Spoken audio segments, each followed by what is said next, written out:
Bonjour et bienvenue sur ma chaîne, j'espère que vous vous portez bien. Pour moi ça va.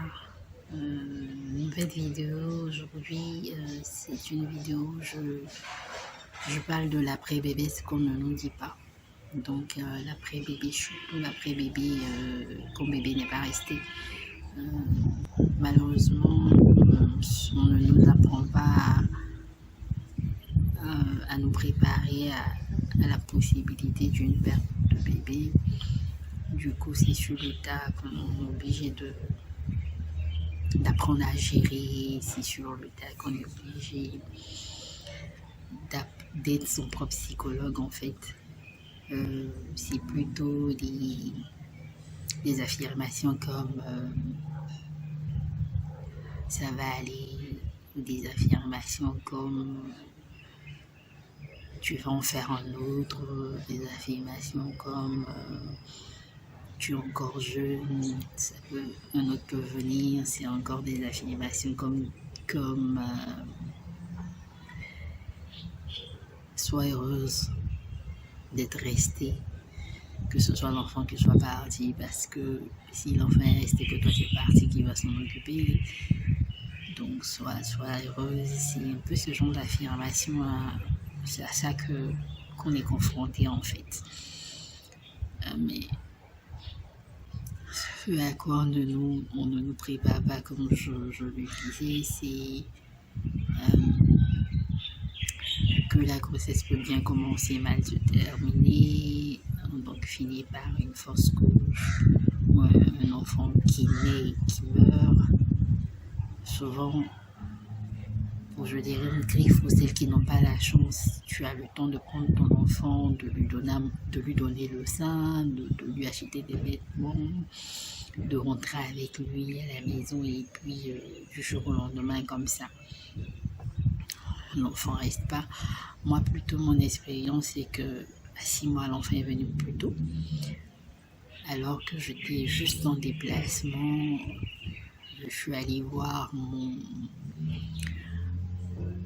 chez moi. Je suis partie de chez mon petit ami aller voir comment va la maison, puisque j'ai pas totalement aménagé chez mon fiancé. J'ai encore des affaires chez moi. Donc je suis allée voir la maison, vu que c'est notre maison à nous, la cour familiale. Donc je suis allée voir l'état de la maison, est-ce que ça va, qu'est-ce qui ne va pas. Et j'ai eu bizarrement envie de dormir le jour-là là-bas, alors que c'est une maison qui n'est pas habitée pour l'instant. J'ai mes affaires là-bas, mais je ne suis pas là-bas en fait. Donc j'ai eu envie de dormir, donc j'ai appelé mon fiancé pour lui dire écoute, je rentre pas, je vais rentrer plutôt le lendemain. Il m'a dit pourquoi?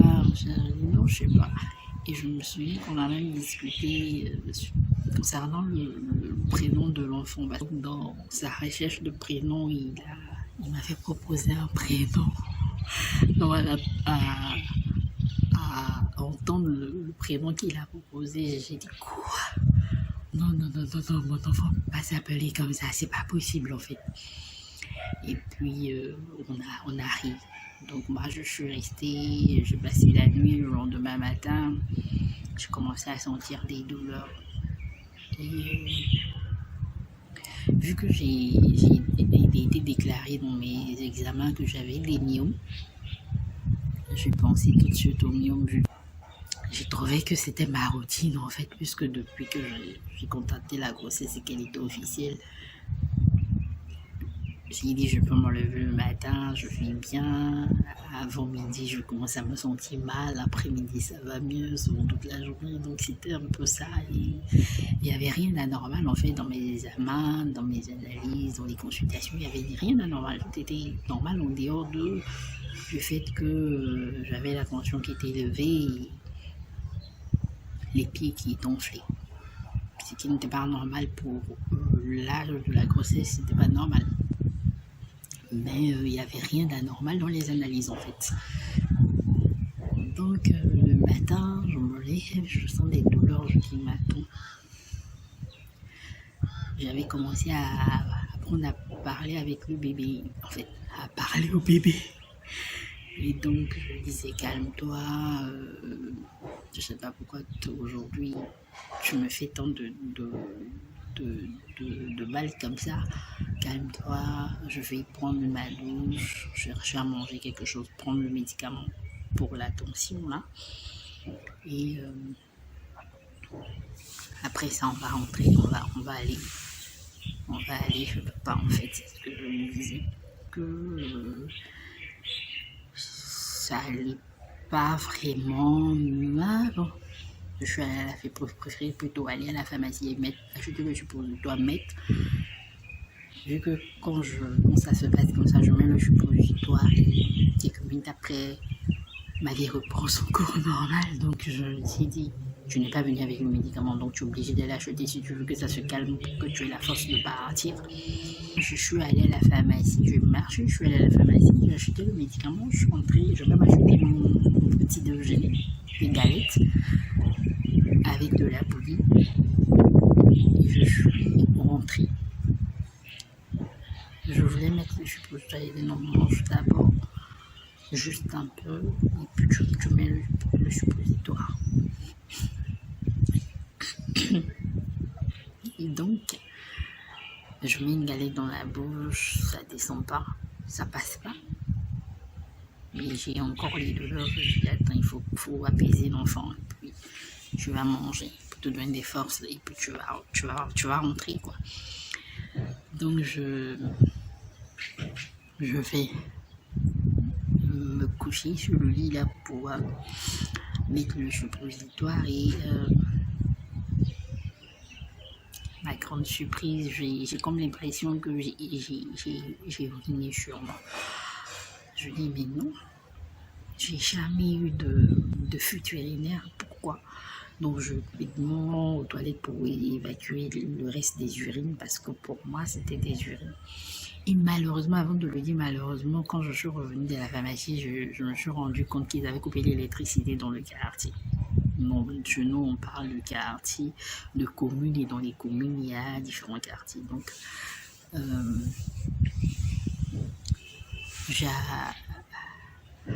je vais aux toilettes dans le noir, là, bien sûr, parce que la maison est entièrement fermée, donc il n'y a pas de lumière du jour qui pénètre, quoi.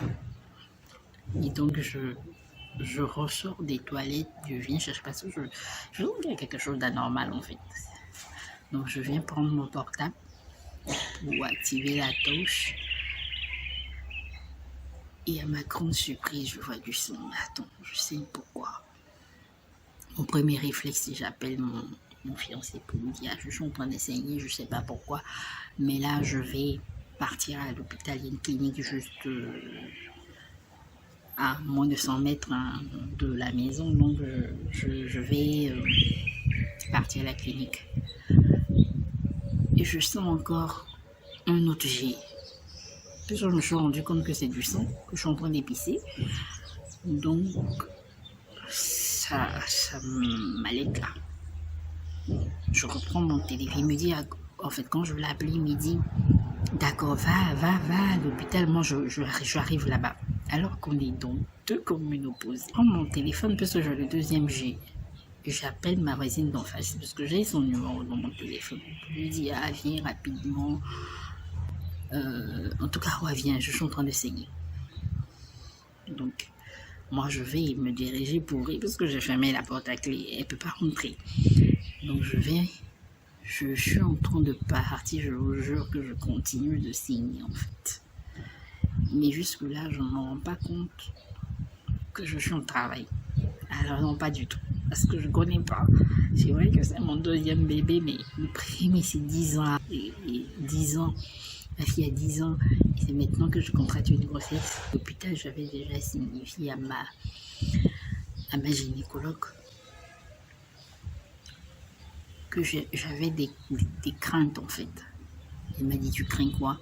Parce que quand elles ont découvert que la tension était élevée, elle m'a dit, mais à quel souci est ta tension élevée comme ça? Je dis, je sais pas. Je n'ai pas de souci de tension, mais là, c'est peut-être parce que je suis stressée par quoi. Tu es c'est vrai que j'aurai un enfant déjà, mais je ne sais pas en réalité, quand je serai en travail, que je sais que je suis en travail en fait, que je suis en train de m'apprêter à l'accouchement, ça c'est ma frayeur. Je sais pas si je vais me rendre compte et je vais prendre des dispositions pour ça. Et dire non, t'inquiète, tu vas te rendre compte que tu es en travail. Tu vas voir que les douleurs sont différentes de celles d'habitude et tout et tout. Et voilà que malheureusement, j'étais en travail, je me suis pas rendu compte parce que j'ai pas pu faire la différence entre être en travail et ce qui m'est arrivé en fait. Pour moi, j'ai tellement focusé depuis ma grossesse sur le fait que sur les douleurs des myomes, que dès que j'ai une douleur, je me dis que ce sont les myomes qui me font mal. Surtout qu'on m'a expliqué que le type de myome que j'ai, quand ils sont en train de pourrir, il y a des douleurs en fait. Donc pour moi, je suis tellement focusée sur ça que je me suis dit, oh ok, ce sont les myomes qui sont en train de me faire mal. Mais en même temps, souvent, l'enfant faisait ses petits caprices. Donc je me suis dit au départ que c'était lui, c'est pour ça que je lui ai parlé, calme-toi.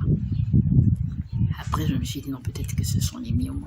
C'est pour ça que je suis allée ajouter le médicament alors que je suis en travail. Donc le temps, je suis partie, le temps d'aller à la pharmacie, de revenir à la maison, de m'arrêter même, saluer certaines personnes, acheter mes galettes. Je suis en travail. Et je savais pas. Et quand je suis partie pour ouvrir, effectivement, elle est venue, pendant qu'elle venait, elle a appelé une dame âgée qui est voisine aussi, qui est ma voisine. C'est elle-même qui me dit, ah, aujourd'hui tu veux dormir chez nous ici. Je dis, la veille quand je disais ça, j'ai dit, oh, aujourd'hui je dors chez vous, et donc de temps en temps venez frapper à la porte, ou voir si je vais bien. Donc, et quand elle est arrivée, malheureusement, pour moi, je dirais malheureusement, pour moi, c'est quelqu'un aussi qui ne s'y connaissait pas. Je pensais qu'elle s'y connaissait, mais en réalité, elle ne s'y connaissait pas. Parce que quand ma voisine, qui est ma promotionnelle, même si je suis son aînée je dirais ma promotionnelle, mais en réalité, je suis son aînée de 3 ans moins, est partie à la clinique parce que je lui ai demandé, quand je lui ai dit à la vieille, on va partir à la clinique, donne-moi mon sac parce que j'ai le carnet du bébé et toutes les informations dedans. Elle cherchait des pagnes. Parce que chez nous, quand tu vas à l'hôpital, en fait, en Afrique, je ne sais pas si partout c'est comme ça, mais chez nous en Côte d'Ivoire, en fait, tu vas avec des pagnes. Et très souvent, ce sont des pagnes pas neufs, en fait. Donc moi, j'avais des pagnes là regroupées dans un endroit qui étaient des pagnes à ma maman. Vu qu'on avait coupé l'électricité, elle ne connaît pas la maison véritablement. Donc elle est partie chercher, elle a trouvé une bassine, il y a des pagnes. Mais elle a trouvé que ces pagnes étaient trop neufs pour que mon sang les souille en fait. Donc du coup, moi je suis en train de lui dire, non, prends mon sac, allons à l'hôpital, les pagnes que tu as trouvées, allons avec ça comme ça. Elle me disait non. Je dis, bon, la vie, laisse mon pagne là long comme ça. On voit mon sac. Elle me dit, non, tu ne peux pas sortir parce que j'avais les pieds trempés de sang, en fait. Elle dit, non, tu ne peux pas sortir comme ça. Les gens vont te regarder, tout ça. Je dis, la vieille, je suis en train de saigner. Peut-être que je suis en train de perdre mon bébé. Le regard des gens, je m'en fous. La clinique, là, c'est tout près, là. Allons. Elle dit, non, il faut qu'elle trouve les pagnes et tout. Envoie mon sac. Parce que là où je t'arrive, je ne pouvais plus me retourner. Puisque j'ai sorti le sang et l'eau, ma poche d'eau était cassée. Donc, l'eau, avec le carrelage, là, j'avais peur de glisser, de tomber là. Parce que pour moi, même si je saignais dans ma tête, je n'étais pas prête à accepter que j'avais perdu l'enfant. Pour moi, l'enfant est encore là. Et je saigne. Pourquoi, je ne sais pas. Donc je ne pouvais pas me retourner encore dans ma maison pour éviter de glisser à cause de l'eau, du sang sur le carrelage. Là, je ne voulais pas glisser pour ne pas tomber sur le ventre, pour créer des problèmes au bébé, me créer des problèmes, tout ça. Donc ce que j'ai fait, Je suis obligée de rester là, en fait, à l'entrée, là, qui est partie, qui n'est pas carrelée. Et puis, je dis, apporte mon sac. Le sac, bizarrement, le sac, quand je suis arrivée, je le dépose sur la table à manger, il est resté là. Donc, il est visible. Apporte le sac, mon carnet. Et le carnet du bébé se trouve à l'intérieur avec tous les examens, le médicament que je prends. Tout ça, c'est là. Apporte le sac. Elle m'a dit non, on doit te couvrir, tu peux partir comme ça, il faut qu'on te reste. Je vous jure qu'elle m'a rincé les pieds. Je continuais d'essayer, on était dans la maison en train de discuter sur.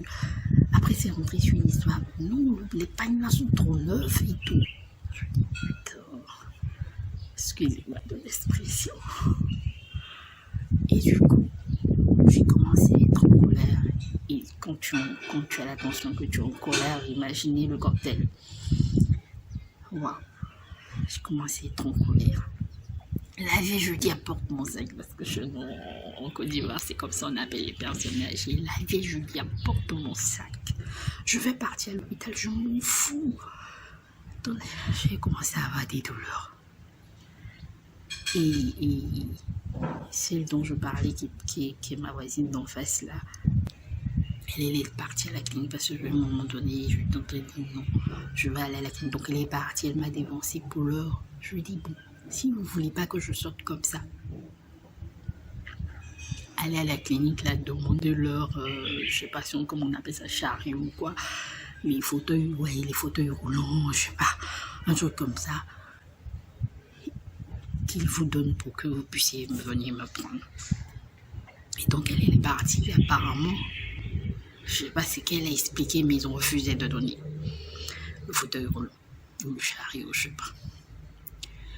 Donc elle vient à mon issue, elle dit à la mémé, il veut pas.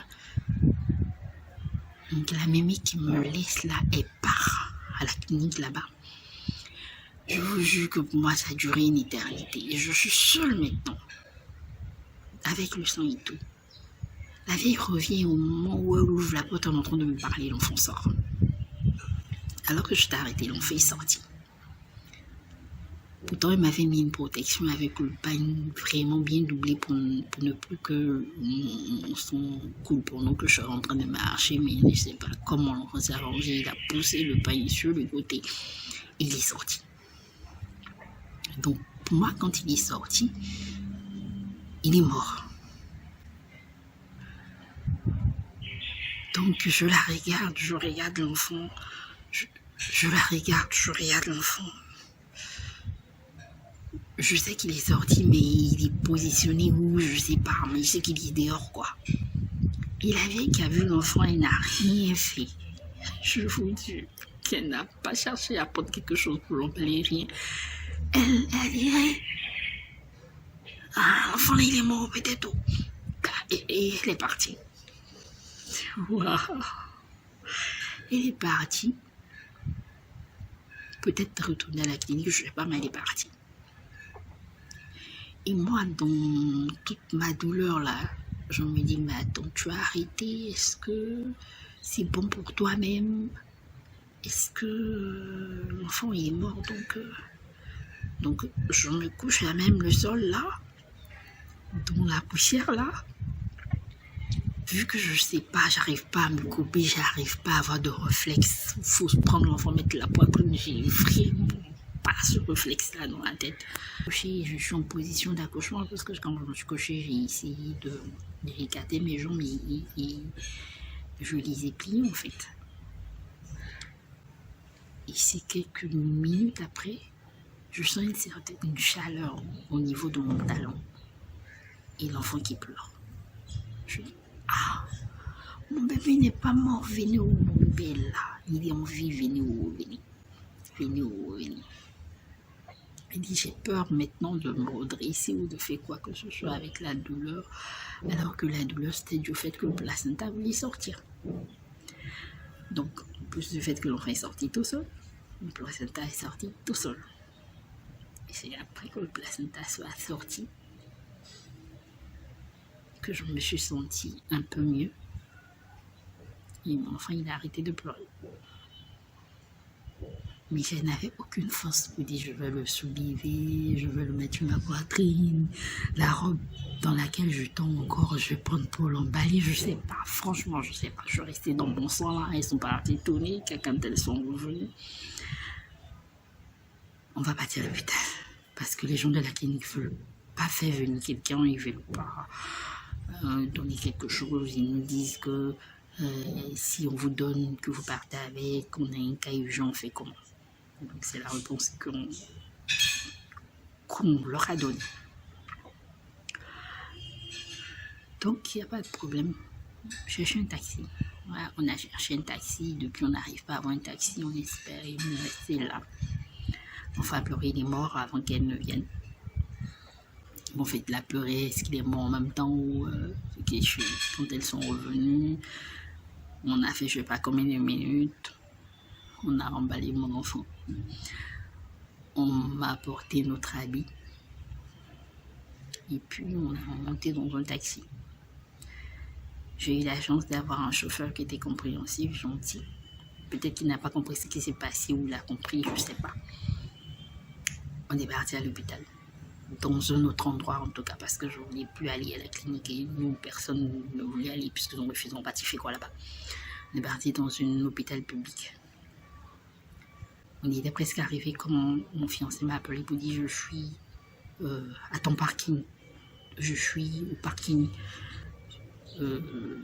devant la clinique.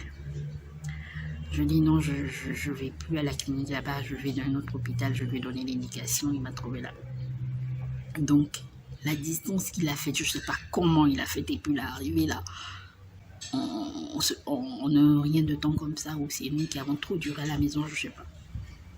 Je suis arrivée dans un centre de santé où ils m'ont tellement bien reçu, vraiment, je suis reconnaissante pour ça.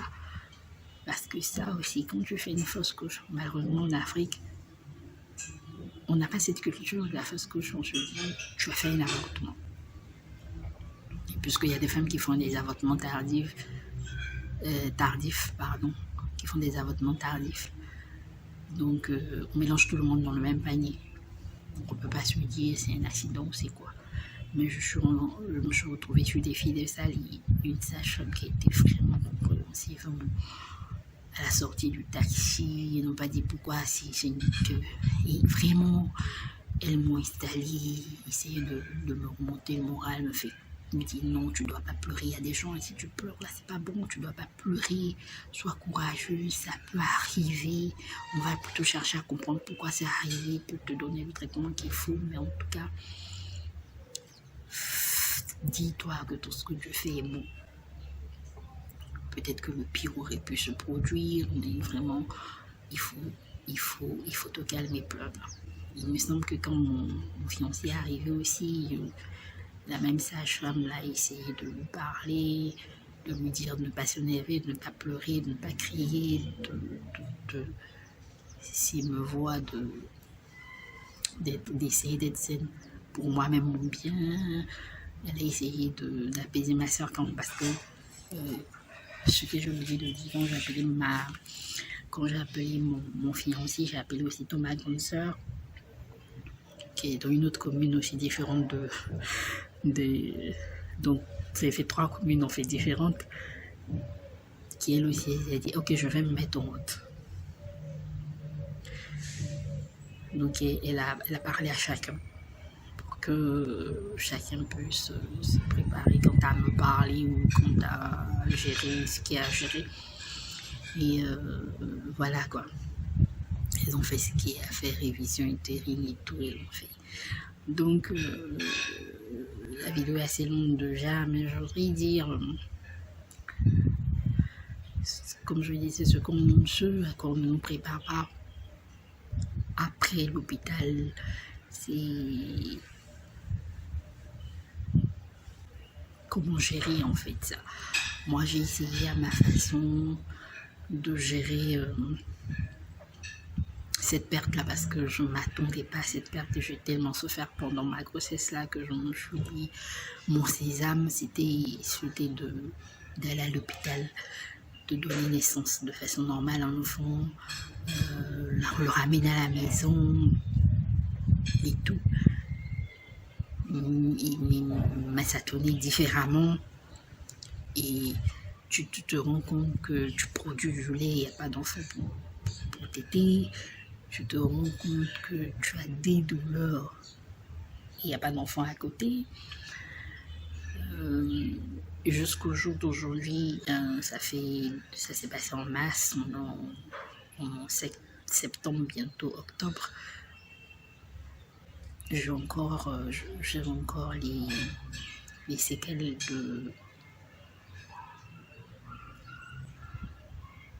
de cette fausse couche là, parce que je ne peux pas m'asseoir au-delà de 5 minutes, quel que soit le siège. Je ne sais pas pourquoi, j'en ai parlé à un autre gynécologue qui m'avait donné longtemps un médicament pour les douleurs, mais ça n'a rien. Peut-être que dans l'immédiat c'était pour calmer, mais peut-être que je vais devoir retourner à l'hôpital pour comprendre pourquoi aujourd'hui je ne peux pas m'asseoir au-delà de 5 minutes, parce que j'ai des fesses qui me font mal, je ne sais pas il y a ça ou c'est autre chose, mais c'est à l'issue de cette fausse couche là que j'aurais remarqué ça.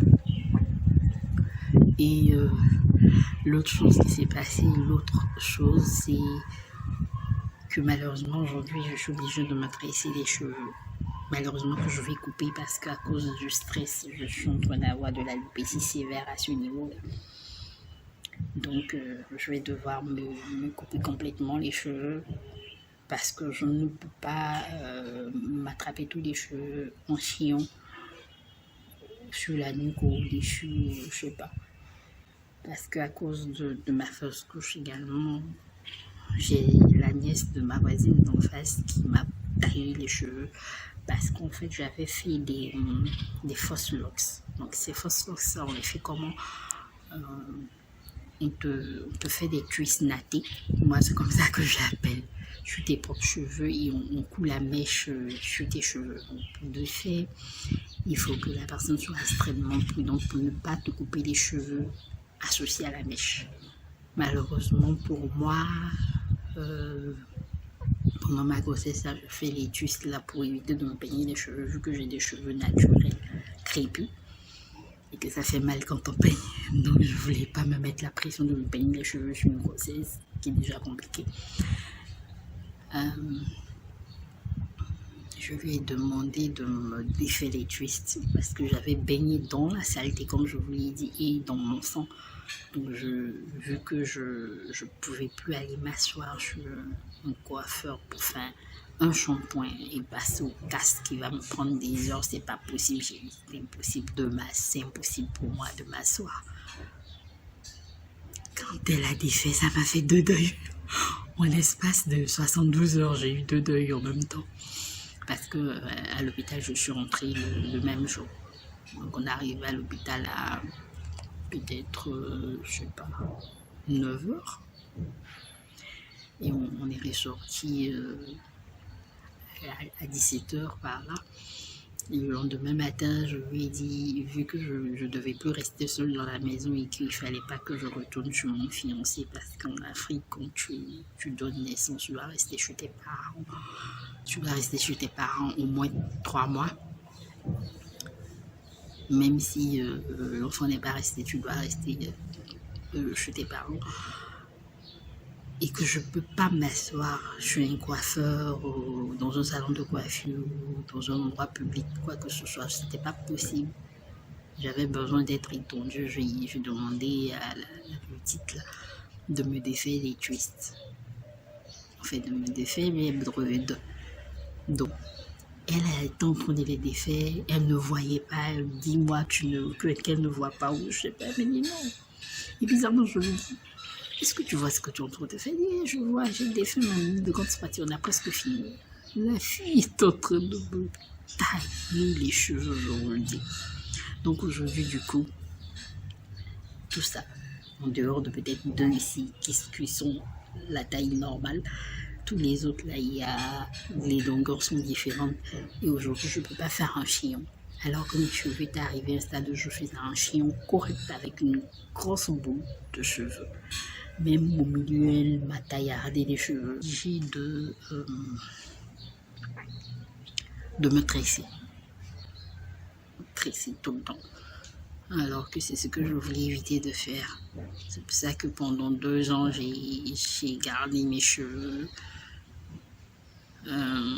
naturels. Mais là, vu qu'à cause du stress, je suis en train de perdre les cheveux, là, et que mon objectif est malheureusement plus atteint. Ici, au moins, ça va un peu, mais là, c'est carrément pisse. J'ai eu ma première fille à 28 ans. À 38 ans, j'essaie d'avoir mon deuxième enfant. Malheureusement, ça n'a pas abouti. Je garde espoir, je me dis que la prochaine fois serait certainement la meilleure. Tout ce que Dieu fait est bon. Merci d'avoir pris le temps de regarder cette vidéo, la d'écouter. Prenez soin de vous, bisous à chacun de vous. Soyez toujours là pour vos parents, surtout les femmes enceintes de vos familles. Mais n'oubliez pas, quand ça marche pas, ne leur dites pas tu es encore jeune, tu vas en faire. Ne leur dites pas tu aurais pu partir, donc sois contente que tu sois restée, que ce soit l'enfant qui soit parti. En fait, ce ne sont pas des paroles qu'il faut dire à une femme qui vient de perdre son enfant, en fait. Quelle que soit la forme, même si elle a vécu avec l'enfant sur une certaine période, il ne faut pas lui dire. Il y a des phrases qu'il ne faut pas dire. Parce que on ne tombe pas enceinte pour pouvoir notre enfant partir, en fait.